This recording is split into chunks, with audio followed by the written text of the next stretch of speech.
다 같이 신앙 고백 드리겠습니다. 나는 전능하신 아버지 하나님 천지의 창조주를 믿습니다.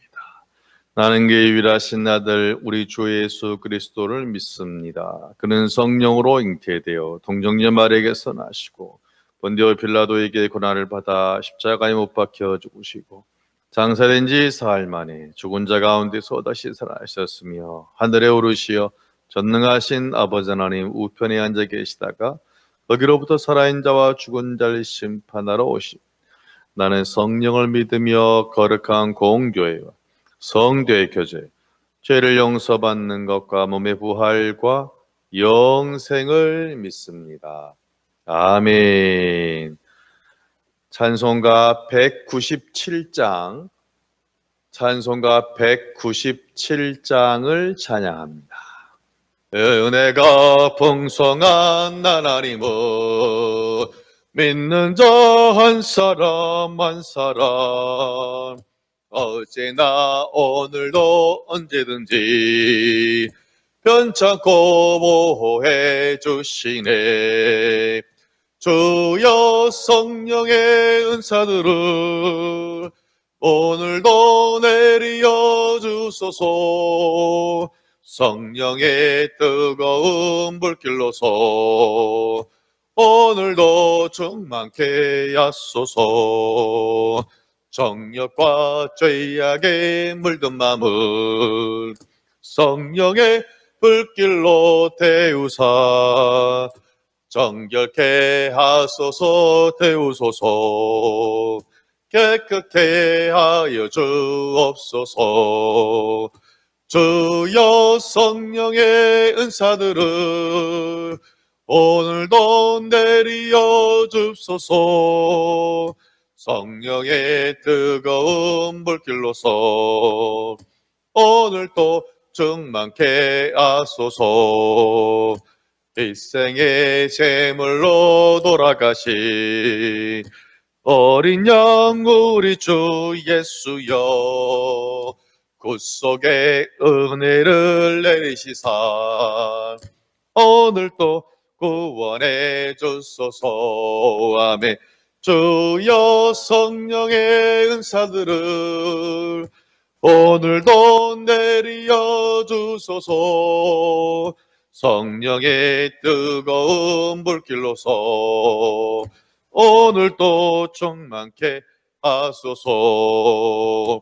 주님의 기쁘신 은혜만을 세상에 널리 전하리니 하늘의 능력과 권세로서 오늘도 입혀 주옵소서.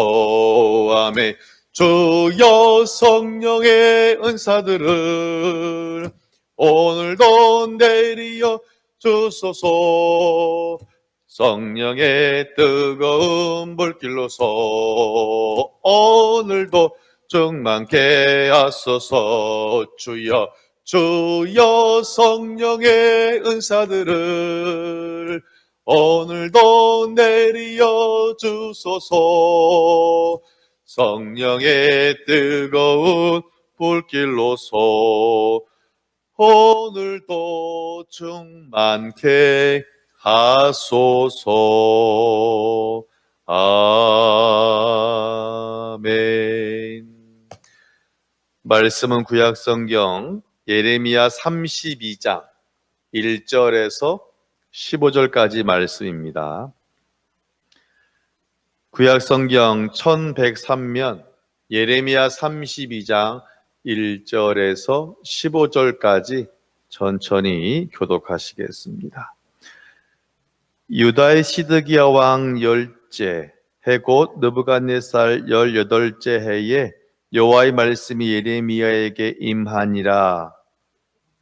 이는 그가 예언하기를 여호와의 말씀에 보라 내가 이 성을 바벨론 왕의 손에 넘기리니 그가 차지할 것이며 유다 왕 시드기야는 갈대아인의 손에서 벗어나지 못하고 반드시 바벨론 왕의 손에 넘겨진 바 되리니 입이 입을 대하여 말하고 눈이 서로 볼 것이며 그가 시드기야를 바벨론으로 끌어가리니 시드기야 내가 돌볼 때까지 거기에 있으리라. 여호와께서 이와 같이 말씀하시니라 너희가 갈대아 인과 싸울지라도 승리하지 못하리라 하셨다 하였더니 유다 왕 시드기야가 이르되 내가 어찌하여 이같이 예언하였느냐 하고 그를 가두었음이었더라. 보라 내 숙부 살롬의 아들 하나멜이 내게 와서 말하기를 너는 아나도스에 있는 내 밭을 사라 이 기업을 물을 권리가 내게 있느니라 하리라 하시더니 내 숙부의 아들 하나멜의 아나도스에 있는 밭을 사는데 은 17세겔을 달아 주되 법과 규례대로 봉인하고 봉인하지 아니한 매매 증서를 내가 가지고 그들의 앞에서 바룩에게 명령하여 이르되 같이요 만군의 여호와 이스라엘의 하나님께서 이와 같이 말씀하시니라 사람이 이 땅에서 집과 밭과 포도원을 다시 사게 되리라 하셨다 하니라. 아멘. 기도하겠습니다. 귀한 날을 주신 아버지 하나님 감사합니다. 영상 예배지만 은혜 가운데 예배하고 우리가 열정이 무엇인지를 바로 알게 하시니 감사합니다. 또한 올바른 열정으로 새벽을 깨우는 귀한 백성들 사랑하셔서 이번 한 주도 말씀 가운데 은혜 가운데 응답 가운데 충만함을 경험하는 그런 매일의 예배자로 아버지 삼아 주옵소서.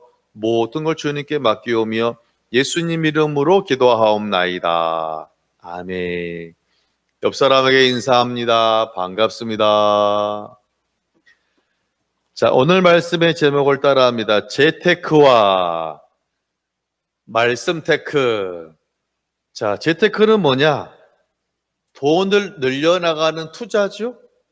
내 통장에 있는 돈을 더 많이 늘려가는 걸 재테크라고 합니다. 자, 오늘 제가 말씀 테크라는 말을 한번 지어봤어요. 단어를. 말씀 테크는 뭐냐? 내 안에 있는 말씀을 더 많이 늘려가는 모습을 제가 말씀 테크라고 한번 지어보았습니다. 같이 합니다. 재테크와 말씀 테크. 그래서 오늘 본문에 나오는 사람은 말씀 테크하는 사람 누구인지를 소개하려고 하는데요. 오늘 본문은 15절까지인데 두 부분으로 딱 나눌 수 있어요. 1절에서 5절까지는 예레미야가 부정적인 예언을 해서 감옥에 갇히는 하옥되는 이야기를 쓰고 있고, 그 다음 6절에서 15절까지는 감옥에 갇혀 있는데 하나님의 예언이 옵니다. 야, 너 땅 사라. 누가 와서 너한테 땅 사라 그러면 아멘하고 순종해라. 알겠습니다. 라고 오늘 이제 두 가지 이야기가 되어지는데, 자, 첫 번째로 이제 2절에 보면 그때의 바벨론 군대는 예루살렘을 에워싸고 선지자 예레미야는 유다의 왕의 궁중에 있는 시위대 뜰 감옥에 갇혔다. 자, 1절에 보니까 시드기야 왕이 이제 왕이 된 지 10년째 됐을 때 저 북쪽에 바벨론 왕이 쳐들어온 겁니다. 북쪽에서 쳐들어와 가지고 보통 옛날 전쟁은 다 에워싸는 거잖아요. 일단 에워싼 다음에 밖에서 큰 소리 치죠. 야, 너네 포위 됐으니까 항복해. 그럼 내가 너네 안 죽일게. 그럼 성이 이제 문을 열고 항복하면 전쟁 끝나는 거잖아요.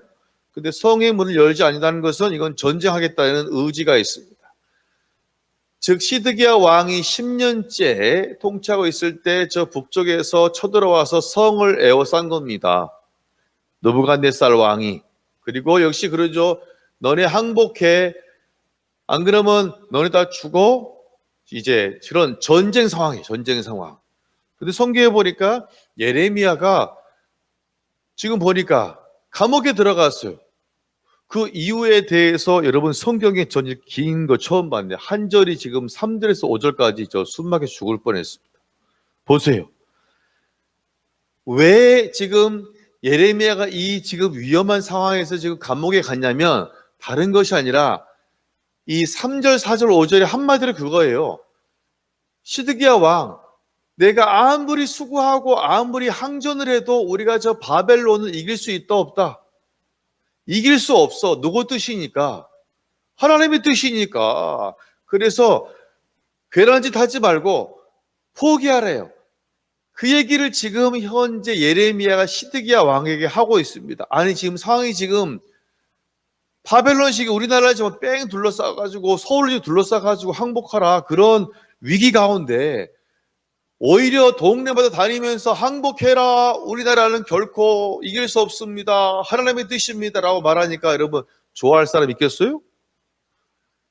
나라가 지금 이 모양 이 꼴인데 지금 오히려 이것은 우리가 아무리 뭐 해도 안 된다라고 하니까 부정적이잖아요. 그러니까 시드기야 왕이 열받아가지고 여봐라, 당장 예레미야를 하옥시켜라 이렇게 된 거예요. 근데 제가 보니까 이 정도 그런 예언을 했어요. 원래는 보통은 죽이잖아요. 그런데 보니까 예레미야가 귀족 출신이에요. 왕족 출신이다 그런 말도 있어요. 그러니까 함부로 못 죽이는 게 높은 그런 귀족, 금수저를 물고 태어날 가능성이 있고 또 하나는 어찌되었거나 하나님의 사람이잖아요. 그러니까 시드기야도 어찌되었거나 저 사람이 하나님의 사람인 걸 아니까 쉽게 죽이지를 못하고 감옥에다가 하옥시킨 겁니다. 그런 말 하지 말라고. 자, 그러면 지금 나라가 위태한 상황에서 그러한 예언을 한다는 것이 안 좋은 거잖아요. 실은 그렇잖아요. 누가 봐도 부정적인 것이잖아요. 보면 내가 이런 예언을 하면 시드기야 왕이 기분 나빠가지고 화내고 성질내고 잘하면 나를 죽일 수 있는 것이, 내게 손해인데도 불구하고 예레미야는 온전히 아멘하고 순종하고 그 예언을 시드기야 왕에게 자신 있게 말하고 있는 줄로 믿습니다. 이걸 보면 예레미야는 참 용기 있는 참 선지자예요. 참 선지자는 누구냐면 성도들이 듣고 싶어하는 말, 백성들이 듣고 싶어하는 말을 하는 것이 아니라 하나님이 말하라고 전한 그 명령을 온전히 전하는 사람일 줄로 믿습니다. 할렐루야. 즉 이스라엘 백성들이 좋아할 듣고 싶은 말을 전하는 것이 아니라 이스라엘 백성들이 즉 주신 말씀 들어야 할 말을 전하는 거예요. 우리가 병원에 가면 진료를 받죠? 그럼 이제 뭐 요것저것 뭐 찍고 피 검사하고 그 다음에 이제는 반드시 상담을 또 하죠? 잠깐 들어오세요. 검사 결과 나왔습니다. 자, 이때 여러분이 듣고 싶은 말을 듣고 싶어요? 아니면은 들어야 할 말을 듣고 싶어요? 지금 맹장으로 지금 당장 수술해야 되는데 좋습니다, 잘 되고 있습니다, 그러면 됩니까? 선생님 지금 맹장이 터지기 일보 직전이니까 빨리 수술하세요, 이 말을 해야지 잘 되고 있습니다. 이것은 나쁜 의사잖아요. 돌팔이잖아요. 놀라운 것은 뭐냐면 예레미야가 분명 자기에게 큰 불이익이 있을 것을 알면서도 예레미야는 담대하게 선포하고 있다는 사실입니다. 할렐루야. 이것이 바로 뭐냐면 말씀에 따라 사는 사람이고 말씀에 순종하는 사람인 줄로 믿습니다. 물에 떠가는 죽을 아이를 애굽 공주가 그를 잡아가지고 그를 40년 동안 왕궁에서 모든 걸 다 가르쳤어요. 아들로 삼아가지고 안전을 보장해주고 학식을 가르치고 무술을 가르치고 애굽에 뛰어난 것을 모든 걸 다 가르쳤는데 애굽은 효도한 게 별로 없어요. 양어머니한테. 오히려 애굽 병사 죽이고 광야로 도망갔어요. 40년 동안. 자, 다시 왔어요. 그런 인간들 참 너무 영목이 없잖아요. 그런데 지금 모세가 와서 할 말은 뭐냐면 그동안 내가 잘못했습니다. 이게 아니에요. 뭐냐면 하나님의 백성을 내놓아라. 우리가 예배하러 나갈 거다. 이거잖아요. 그러니까 참 이 말을 한다는 것이 모세 입장에서 본다면 쉬운 게 아닙니다.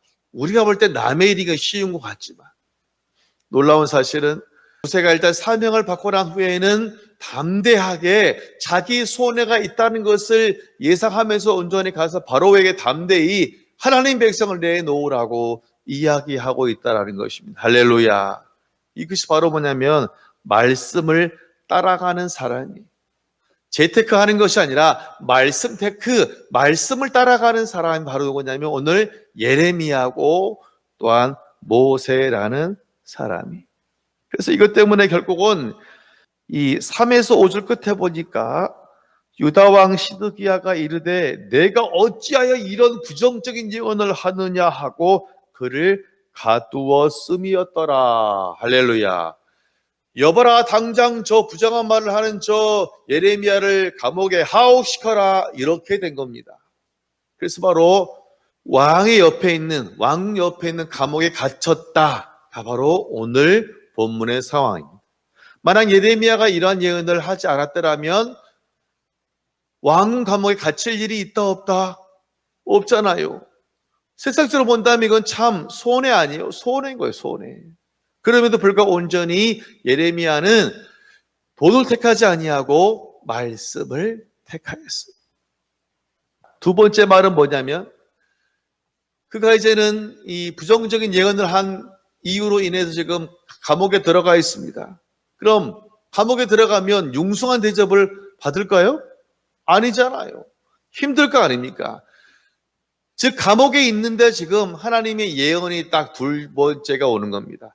첫 번째는 선포하는 거잖아요. 너네 소용없어, 항복해. 두 번째는 뭐냐면 따라합니다. 친척에 밭을 사라. 이상한 계시가 왔어요. 뭐냐면 자 7절을 보겠습니다.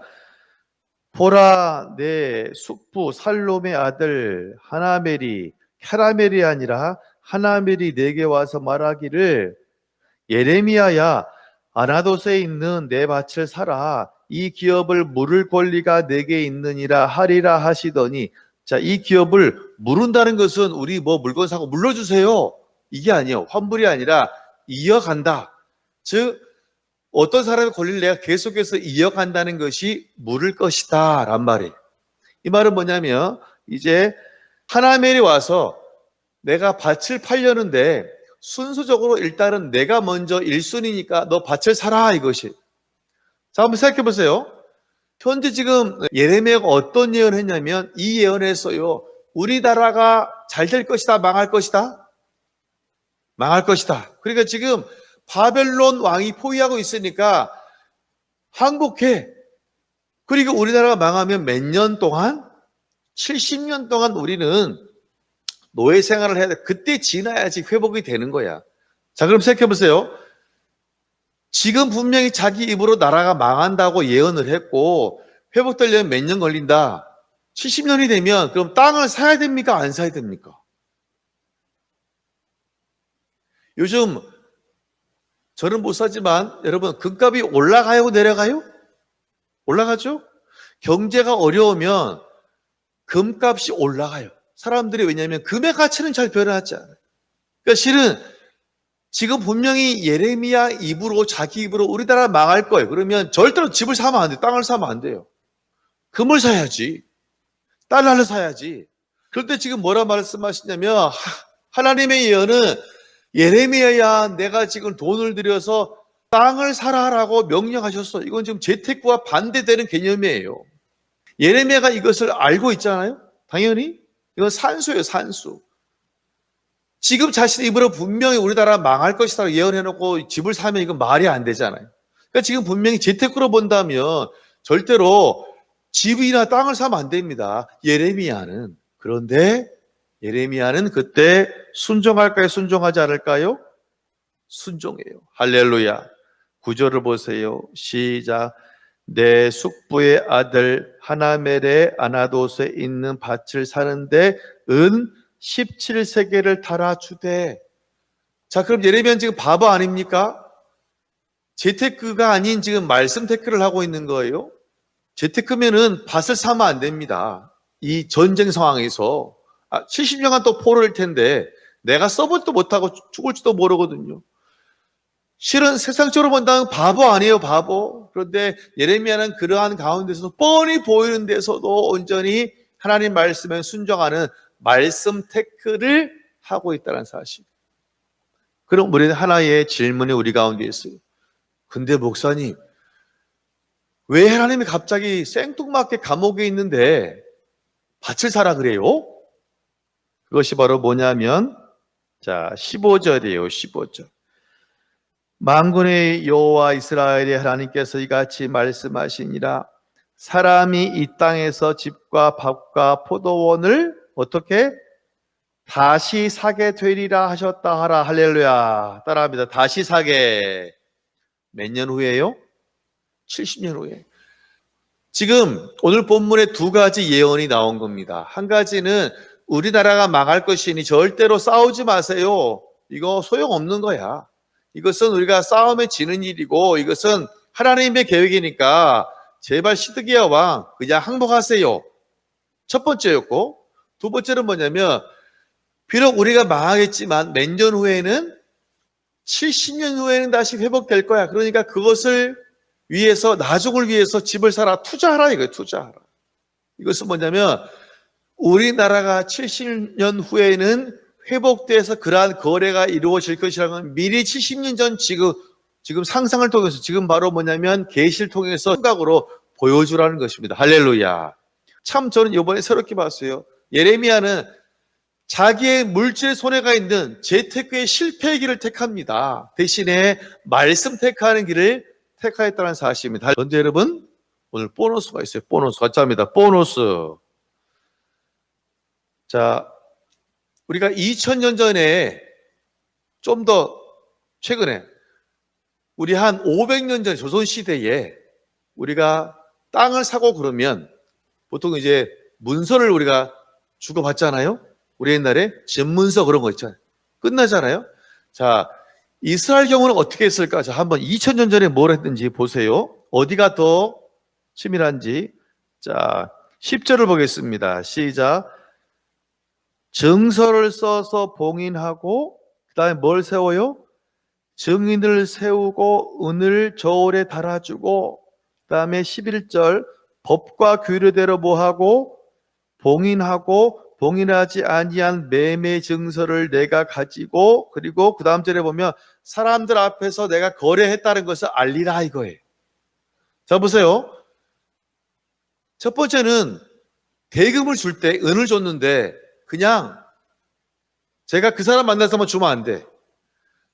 반드시 옆에 누굴 세워야 돼요? 증인을 세워. 같이 합니다. 증인을 세우라. 즉 내가 돈을 줄 때 내가 그냥 나와 당사자에게만 주는 것이 아니라 반드시 증인 3자를 세워가지고 자, 돈 주는 거 봤지요? 라고 정확하게 하는 것이고, 증서를 써. 그 다음에 우리 마치 포팅하는 것처럼 증서에다가 뭐예요? 딱 봉인을 해, 봉인. 그래서 풀러보지 못하도록, 바꾸지 못하도록, 변개하지 못하도록. 야, 여러분, 2000년 전에 이러한 일이 있었다니까요. 참 놀랍지 않아요? 어떻게 이런 일이 있을 수 있어요? 혹시 여러분이 오늘 어떤 돈 거래를 하신다면 여러분 정말 철저하게 하시길 주의 이름으로 축원합니다. 반드시 3자 증인을 반드시 대동하시고 어떤 물건을 사거나 할 일이 반드시 여러분이 철저하게 2번, 3번, 4번 다른 사람의 검증하고서 반드시 그 일을 계약하거나 돈을 지불하시기를, 그 일을 결정하시길 제가 꼭 부탁드려요. 이것이 오늘 또한 보너스로 여러분이 주시는 하나님의 음성이기 때문에. 보세요, 철저해요. 돈 줄 때 그냥 안 줘. 그래서 가령한 우리가 어떤 일을 할 때요, 돈을 개인이 주는 것보다는 송금하는 것이 훨씬 낫습니다. 그게 지혜로, 그렇죠? 가끔 돈 주면 까먹어요. 내가 줬나? 그래서 송금하면 그 기록이 남잖아요. 그래서 가능한 한 우리가 기록이 남도록 송금하는 것이 정확하고 오히려 후일을 위해서 더 증거가 됩니다. 여러분 좀 오늘 어떤 일을 계획하고 있습니까? 반드시 철저하게 2번, 3번, 4번 검증하시고 반드시 은행 구자도 2번, 3번, 4번 확인하셔야 돼요. 오늘 또 주시는 보너스의 말씀을 정리합니다. 우리에게는 재테크의 길과 말씀 테크의 길이 있어요. 재테크는 세상 사람들이 하는 것입니다. 우리도 해야 됩니다. 그러나 오늘만은 재테크의 목숨을 거는 것이 아니라 오늘만은 말씀 테크의 목숨을 거는, 말씀을 따라 선택하는 귀한 교우들 한 사람 한 사람 되어지시기를 주의 이름으로 축원합니다. 기도하겠습니다. 너는 내 것이라 말씀하신 아버지 하나님, 세상 많은 사람들은 재테크합니다. 참 귀합니다. 이것도 은혜입니다. 그런데 우리가 오늘 하루만은 재테크가 아니라 말씀을 따라 사는 것, 말씀을 늘리는 것에 오늘 하루만은 말씀 테크에 힘을 다하는 성도가 될 수 있도록 아버지 인도하여 주옵소서. 우리가 말씀을 따라 사는 것은 오늘 예레미야처럼 손해볼 수 있습니다. 정말 세상 사람들 눈에 보면 바보같이 보일 수 있지만 우리는 온전히 말씀을 선택하는, 말씀 택하는 백성들을 온전히 삼으시고 아버지 인도하여 주옵소서. 혹시 오늘 어떤 중요한 결정을 해야 됩니까? 돈이 오고 가야 합니까? 우리가 정말 두 번, 세 번 정말 정리도 세우고 아주 꼼꼼히 보아서 우리가 그 돈이나 계약 때문에 문제가 되지 않도록 아버지 온전히 지혜로 함께하여 주옵소서. 이번 한 주가 또 시작되었으니 주님 열정으로 믿고 열정으로 살아갈 수 있도록 하시고, 특별히 내게 주신 삶의 현장 가운데 게으르지 아니하고 충성되 기쁨으로 감당할 수 있도록 아버지 역사하시고, 이번 한 주간 은혜와 응답으로 지키시며 무엇보다도 예배자로 승리하는 영적인 승리자로 아버지 지켜 주옵소서. 모든 걸 주님께 맡기오며 예수님 이름으로 기도하옵나이다. 아멘. 하늘에 계신 우리 아버지, 아버지 이름을 거룩하게 하시며 아버지 나라가 오게 하시며 아버지 뜻이 하늘에서와 같이 땅에서도 이루어지게 하소서. 오늘 우리에게 일용할 양식을 주시고 우리가 우리에게 잘못한 사람을 용서하여 준 것 같이 우리 죄를 용서하여 주시고 우리를 시험에 빠지지 않게 하시고 악에서 구하소서. 나라 권능과 영광이 영원히 아버지의 것입니다. 아멘. 주신 말씀 기억하시면서 교회의 부흥과 또한 재개발과 우리 이제 수험생들과 개인의 문제를